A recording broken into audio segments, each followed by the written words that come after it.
The Gruffalo's Child by Julia Donaldson, with illustrations by Axel Scheffler.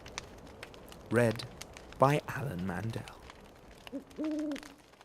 The Gruffalo said that no Gruffalo should ever set foot in the deep, dark wood. Why not? Why not? Because if you do, the big bad mouse will be after you. I met him once, said the Gruffalo. I met him a long, long time ago. What does he look like? Tell us, Dad.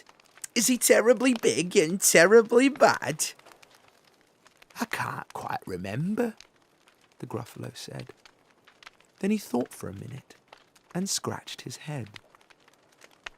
The big bad mouse is terribly strong, and his scaly tail is terribly long. His eyes are like pools of terrible fire, and his terrible whiskers are tougher than wire. One snowy night, when the Gruffalo snored, the Gruffalo's child was feeling bored. The Gruffalo's child was feeling brave, so she tiptoed out of the Gruffalo cave. The snow fell fast, and the wind blew wild. Into the wood went the Gruffalo's child. Ah! Oh! A trail in the snow! Whose is this trail, and where does it go? A tail poked out of a log pile house. Could this be the tail of the big bad mouse? Out slid the creature. His eyes were small, and he didn't have whiskers, no, none at all. You're not the mouse? Not I, said the snake. He's down by the lake, eating Gruffalo cakes. The snow fell fast, and the wind blew wild. I'm not scared, said the Gruffalo's child. Ah! Oh! Marks in the snow! Whose are these claw marks? Where do they go? 2 eyes gleamed out of a treetop house. Could these be the eyes of the big bad mouse?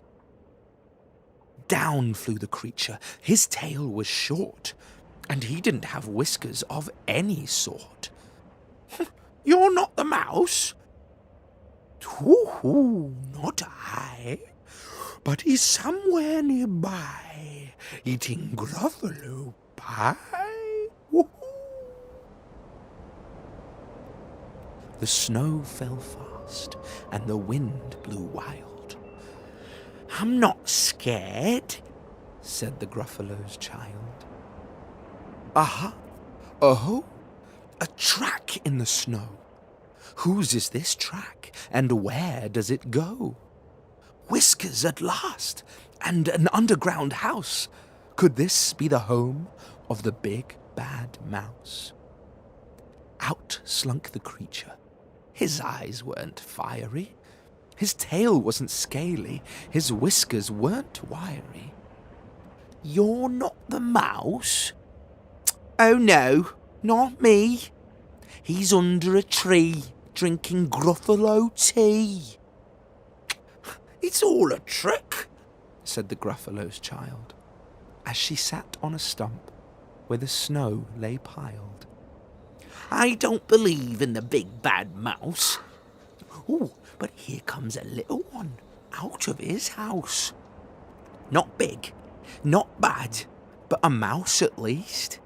Oh, you'll taste good as a midnight feast. Wait, said the mouse. Before you eat, there's a friend of mine that you ought to meet. If you let me hop on to a hazel twig, I'll beckon my friend so bad and big. The Gruffalo's child unclenched her fist. The big bad mouse! Oh, so he does exist! The mouse hopped into the hazel tree. He beckoned, then said, "Just wait and see." Out came the moon. It was bright and round. A terrible shadow fell onto the ground. Who is this creature, so big, bad, and strong? His tail and his whiskers are terribly long. His ears are enormous, and over his shoulder he carries a nut as big as a boulder. "The big bad mouse!" yelled the Gruffalo's child. The mouse jumped down from the twig and smiled. "Aha! Oh-ho! Prints in the snow! Whose are these footprints?